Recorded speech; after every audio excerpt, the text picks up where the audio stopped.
Day 21 Exploring AWS Services. ఈ వీడియోలో KMS service అంటే ఏంటో డిస్కస్ చేద్దాము. KMS అంటే కీ మేనేజ్మెంట్ సర్వీస్. మనం AWSలో క్రియేట్ చేస్తున్న ఏ రీసోర్స్నైనా ఎన్క్రిప్ట్ చేయాలి అని చెప్పానంటే ఈ KMS సర్వీస్ని అయితే యూజ్ చేస్తాము.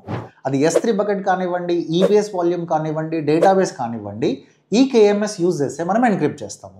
KMSలో మనకి డిఫాల్ట్ మాస్టర్ కీ అనేది ఉంది. మనం సర్వీస్ యూజ్ చేస్తున్నప్పుడు అది డిఫాల్ట్గా మనకు వచ్చేస్తుంది. దాంతోపాటు CMK కస్టమర్ మేనేజ్డ్ కీ అని చెప్పేసి ఉంది. ఇది మనం మాన్యువల్గా క్రియేట్ చేసి key admin permissions, key usage permissions ఇస్తే మాత్రమే ఆ డేటా డీక్రిప్ట్ అవుద్ది.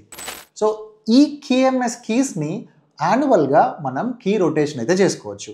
ఇలా AWS వాడి ఓన్ లాజిక్ కాకుండా మన ఓన్ కీ మెటీరియల్ ఇవ్వాలి అని చెప్పానంటే CMKలో కస్టమర్ ప్రొవైడెడ్ అనే ఆప్షన్ కూడా ఉంది.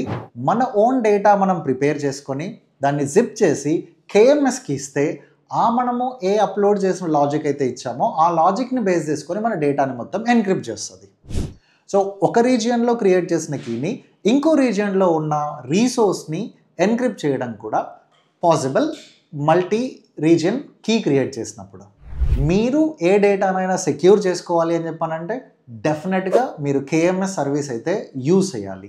ఇలాంటి ఇన్ఫర్మేటివ్ వీడియోల కోసము ఫాలోవర్స్.